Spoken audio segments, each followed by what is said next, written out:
Welcome to Chill Out. I'm Pam Chill, the host of Chill Out, one of the Highland Park senior producers. And today's program is about forgiveness, a choice.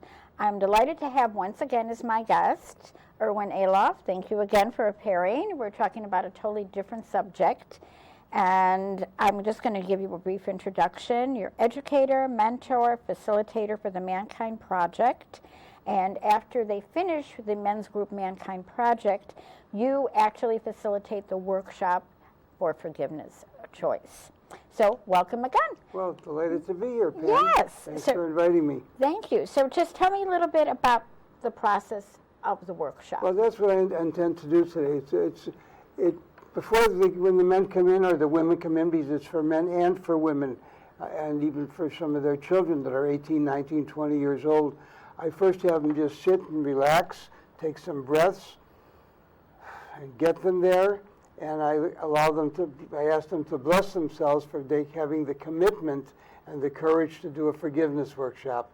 Most people are afraid to do it. They rather just hang on.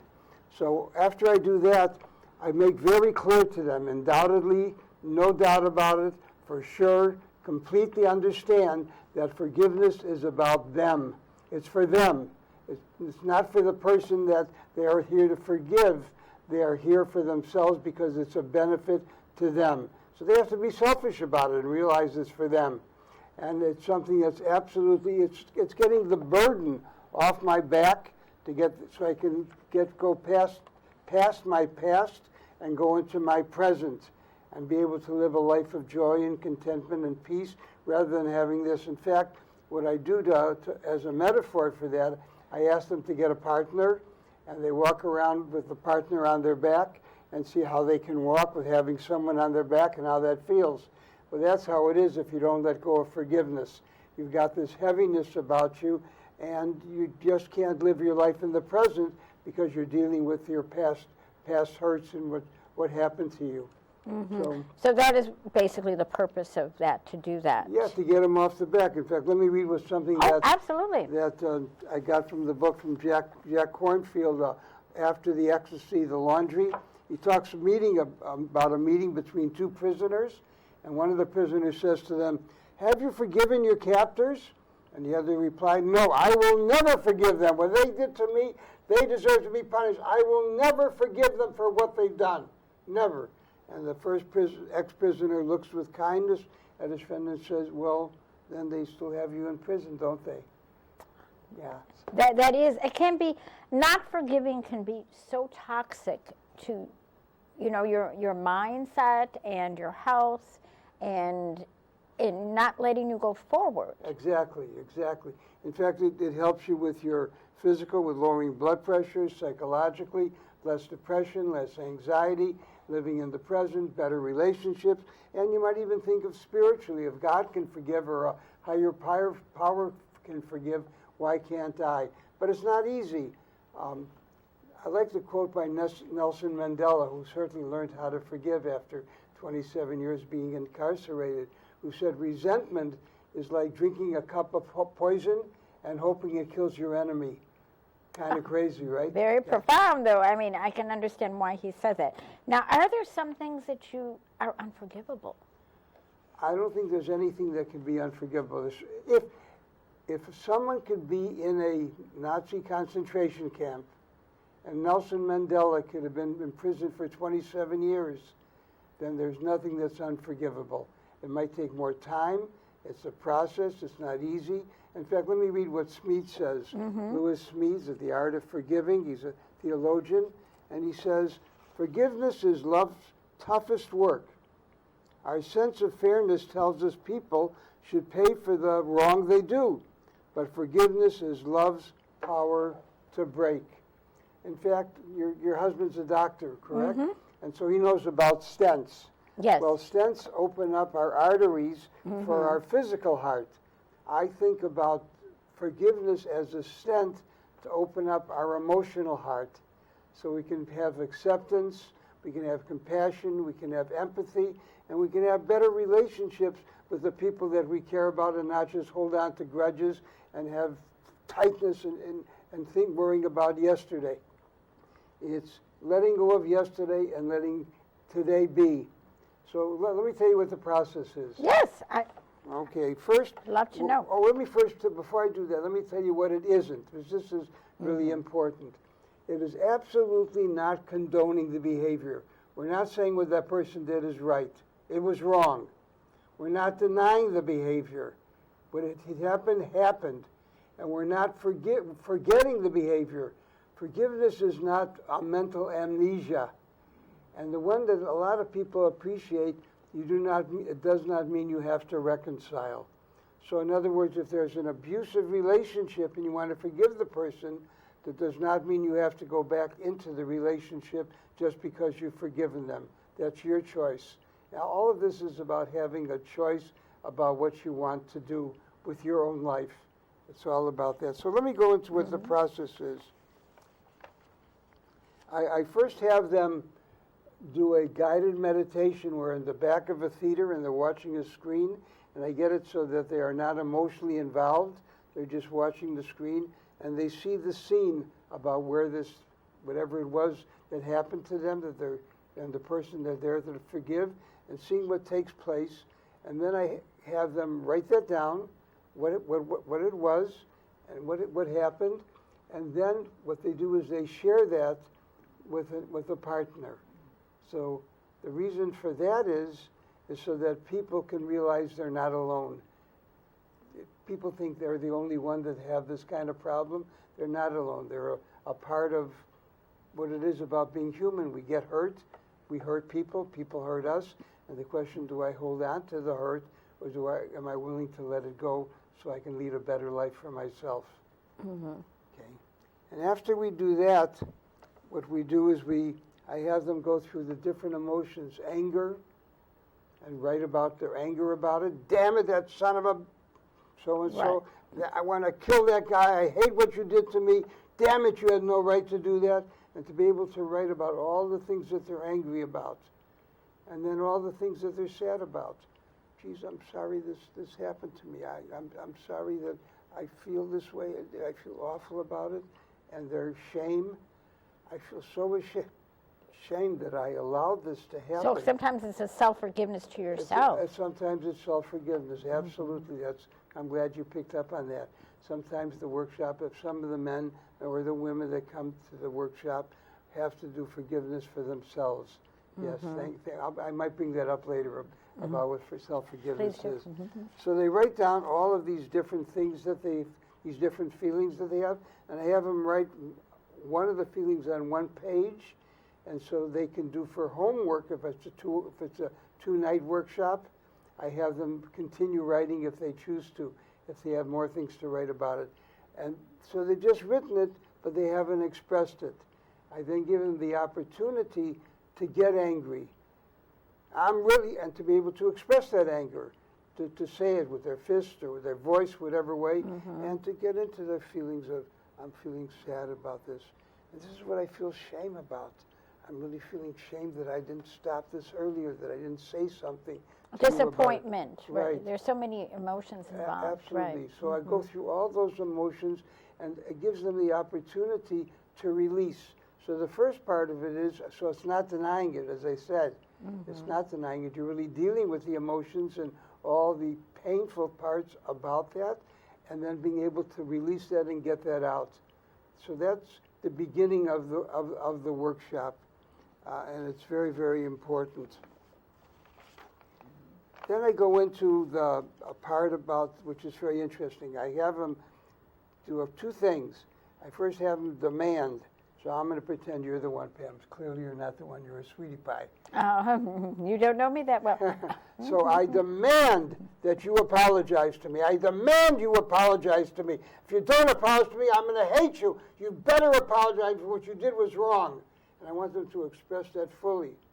And after they do that, I have them get down on their knees and say, please apologize.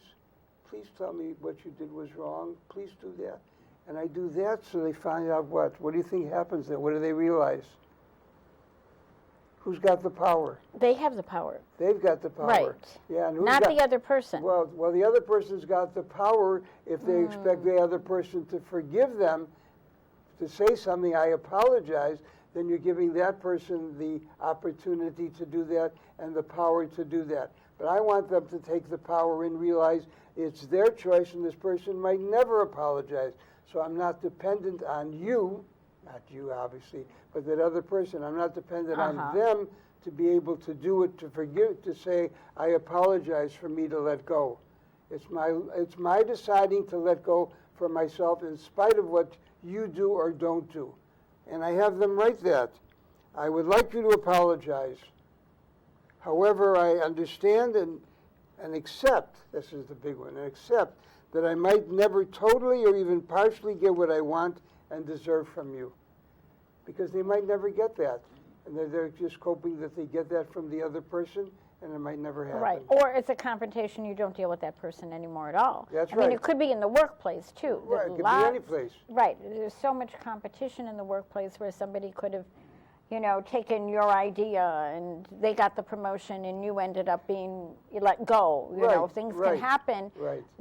And subsequently your career, took a downslide and you were unemployed for a while and your spouse left you and, Sounds awful, Pam. Right, I know, Oh, but things can happen. So it's not, that's what I'm saying. I just wanted to reiterate it can happen, in the workplace as well, that somebody has absolutely wronged you so badly. So it could be in the workplace, it could be in the family. Yes. It could be in a relationship with an ex-wife or an ex-husband, whatever that might be.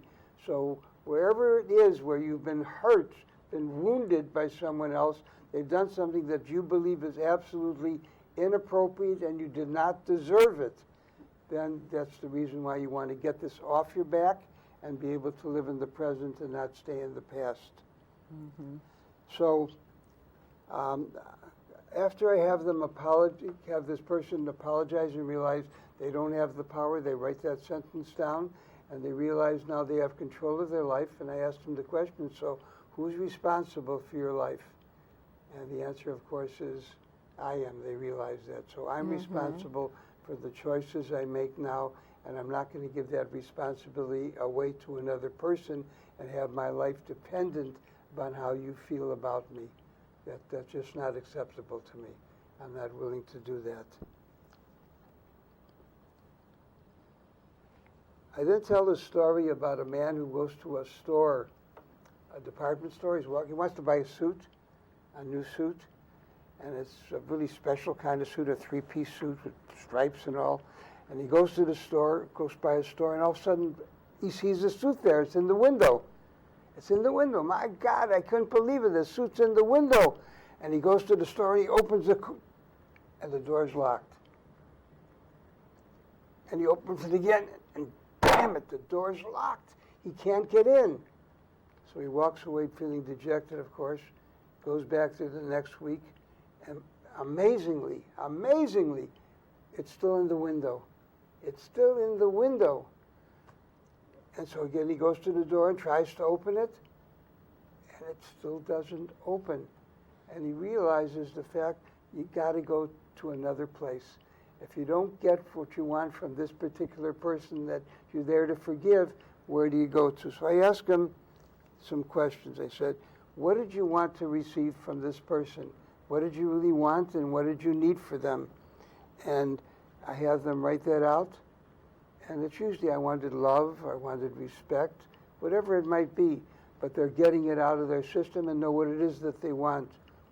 And then the important question to ask after that is, so what can you do today to satisfy that need, that desire you have? So they're taking control of their lives and realize that person might never give it to me. I have to see what I can do today. What can I do today to be able to fulfill the need that I didn't get from that person? That's very important. And most of it, again, as I said, is love, and it's respect, kindliness, a hug sometimes, a kiss before I go to bed, whatever it is to show some connection, to show some affection. It's all very, very important. And I have them read that to each other in the group now. people share that. And the reason is, one of the reasons for the men's weekend, I think one of the benefits out of that is the men realized that they thought they were alone, that their problem was their problem. And it's not their problem. It's a problem being a human being and being vulnerable. And as being vulnerable, we hurt people, even though we might not want to. And we get hurt, even though we might not deserve to get hurt. So I want them to get the sense of it's all about everybody is in the same situation. We all get hurt, and we all hurt. And it's part of what we call this thing called reality. Absolutely. I just wanted to, being as the table's ever been turned, where the person says, I was really ruthless, and I want to be forgiven, because I hurt a lot of people along the way. Well, then they have to forgive themselves. And they can go and they can apologize to the other person who might or might not accept it. But again, that for me is a piece about self-forgiveness. And let me come to self-forgiveness at the end. Surely. Because there's one time I was at a workshop up in Wisconsin. I'm thinking, what do I do about people forgiving themselves? It's many times it's easier for them to forgive someone else rather than forgiving themselves. So let me take a commercial break here for a moment. Okay? And let me recommend a couple of books to your incredible audience. One I want to recommend is The Art of Forgiving by Lewis B. Smedes. Okay, he was a theologian, and it's a wonderful, wonderful book about forgiveness.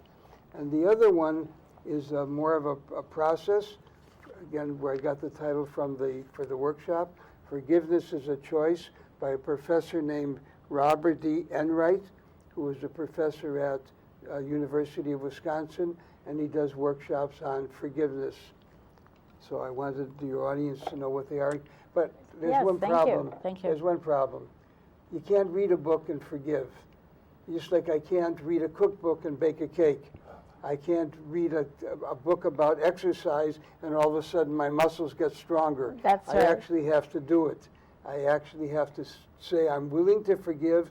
I'm willing to let go of the resentment and the rage, just as I did at the beginning, to letting go of all of this, and to allow me to get into a place where I can forgive somebody and feel free for myself.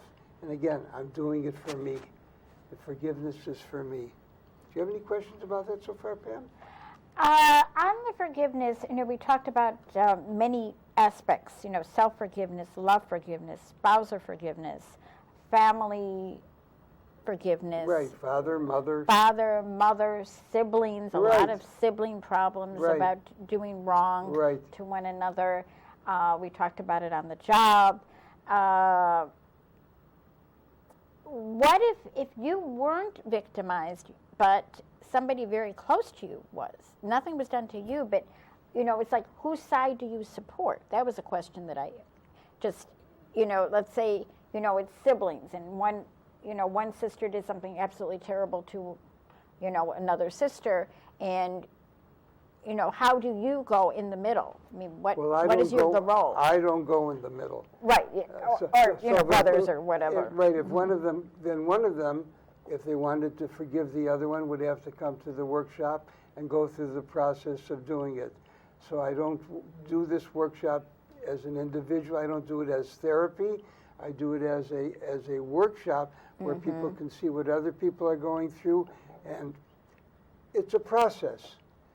You might not forgive in one time. It might take you a week. It may take you a month. But at least you're on the path to forgiveness, which is important to do.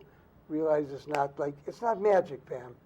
You have to really decide to let go. There's so much in forgiveness, and then I was just questioning too. A lot of people have a loved one that went into rehab, or just their life changed, and maybe they committed suicide. I mean, are they forgiving themselves, or do they have to forgive that person? Well, in fact, one of the things that happens on the weekend, the men's weekend, we do something. Sometimes if there's anger or deep sadness about someone who has died, we have we have a magic place, we say, on the weekend, and we have them be able to talk to the person who died, or the person committed suicide, yes. and we let them know how they feel about them, what they missed, how they were angry about it, and anger and sadness are so close to each other. Once you let go of the anger, usually there's a lot of sadness that comes up. That I think is what almost always happens. So that happens on the weekend. That doesn't happen in the workshop that I give. Right. But it's one of the processes that can be done on the weekend if a man has got that kind of situation that takes place. Very interesting. Yes. I then switch. We've been talking about me and what's going on. I then ask them to think about the perpetrator's life. What was their life like when they were growing up, and what was their life like when they were abusing you or hurting you or whatever thing that you think they were doing? And so they write about that. And sometimes they say, well, I don't know. I don't know what their life was like as a kid.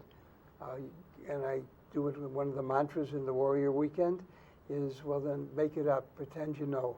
So they do writing about what it is, what that person's life was like, and they then write about what that person was going through in their own life when they were abusing me, that person, or hurting them in any way, whatever way it was that they were hurting them.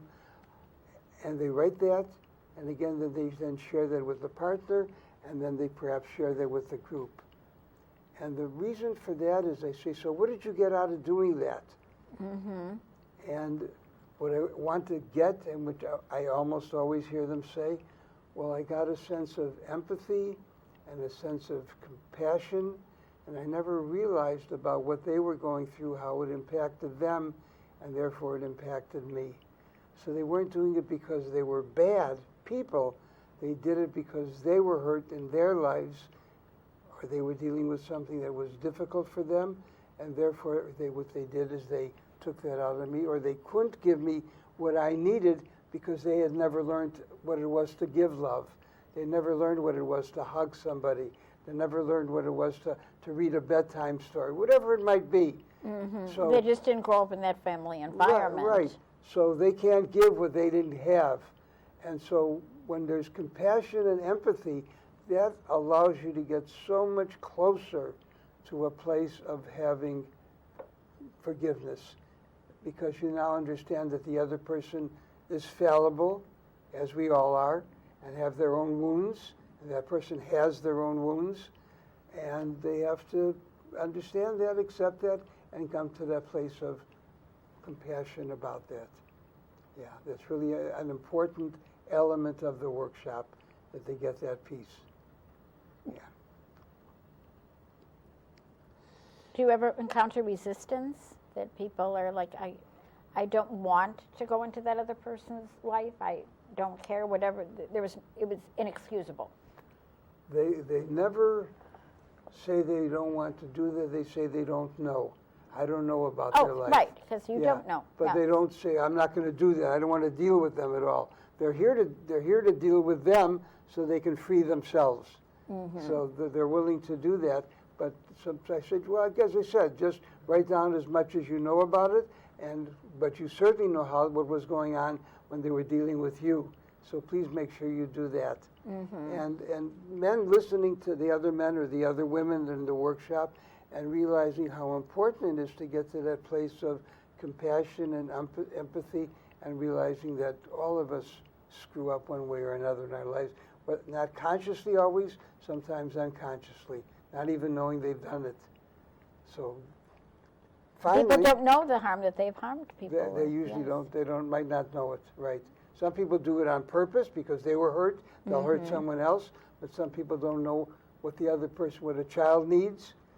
Most of this is when you're 8, 9, 10, 15 years old, something like that, when you're so vulnerable and you're still learning, who the hell am I? And they don't know, the other person doesn't even know what they're not giving you because they don't even know you need it. So that's part of the process. I then tell a story that I heard on the radio a long time ago. It really touched me. It was about a father, and I put this on a board. I have no board to put this on, so we'll see if we can get this. There's a father and a grandfather. They have two, not of the same family. There's a grandfather who had a grandson. Mm-hmm. Well, his grandson murdered this father's son. Mm-hmm. Well, obviously there can be rage about that, right? He murdered this father's son. Mm-hmm. So what were they doing on the radio? What were they talking about? They were talking about the workshops they give about gun control and the workshops they give about nonviolence. So in other words, out of the tragedy of this grandfather's grandson killing this father's son came the gold. And it's very important to be able to see out of all of this pain what happened. And I use Viktor Frankl and his Man's Search for Meaning, the psychotherapist who was in a Nazi concentration camp, and his profound book, again, the name of it, Man's Search for Meaning. And he talks about the men and women in the concentration camps that killed themselves. They killed themselves because of the fact they didn't see any reason for this happening. They couldn't make sense of it. It was so barbaric, so horrible, and they figured they might as well die. So you have to find the gold in all this pile of you know what, and all this bad stuff. What's the gold in that? So I share that story with them, and then I ask them to write about what's the gold you got. What is there about your life that you do differently because of the fact of how you were hurt and wounded in your life? And they write about that. Very interesting. I just want to let you know we have about 2 minutes left. And I know you did want to also give some contact information if people need further information. Yeah, if you want to contact me, you can do it email, the new kind of way for an old guy. Aloff, small letters, ALOFF 26, that's my birthday, February 6th, at AOL.com. And I'd be delighted to answer any questions you got. So let me end with Absolutely. with this. This is a book I picked up in California. It's for kids. It's a little book for kids. Forgiveness is smart for your heart. I just want to read this one part. But you decide to forgive. Forgiving is freeing is the name of this little chapter. But you decide to forgive. You choose to let go of your hurt feelings. You hope Alexis has a nice party. You cheer your teammates on. You may never know why other people made the choices they made. They may never say they are sorry. Either way, you are free. Free of the pinched feeling that hurt and anger brought to your heart. That is absolutely true. Yes, it really kind of releases, like I said, the toxic, buildup. Right. Which right. could be over years, decades, that people can't forgive. I just had a man. When you were traumatized, right. You remember the bad and not the good. Right. Absolutely. I do want to thank, as we're going into Thanksgiving, to wish everybody a very happy Thanksgiving Tofu Turkey Day. And I want to thank our crew, Ron Levitsky, Larry Byer, Julian Martinson here today, or Valeka. And I just wanted to thank you once again for talking about forgiveness and conducting the workshop. And so any upcoming things that you're working on? Well, I'm working tonight, as a matter of fact. I'm facilitating one of the PITs, which is called Primary Integration Training. After the weekend, the men go through a 16-week process where they learn a lot of techniques that they can use in their own lives and how to continue when the facilitators aren't there. So I'm doing that tonight. Mm-hmm. And there's a weekend in the middle of January, another Warrior Weekend in the middle of January. And again, there are 5 of them, or 6 of them sometimes in Chicagoland. And during every one of those workshops, I give a forgiveness workshop because I think it's so important. Mm-hmm. Okay. And on the forgiveness workshop, do you have anything that you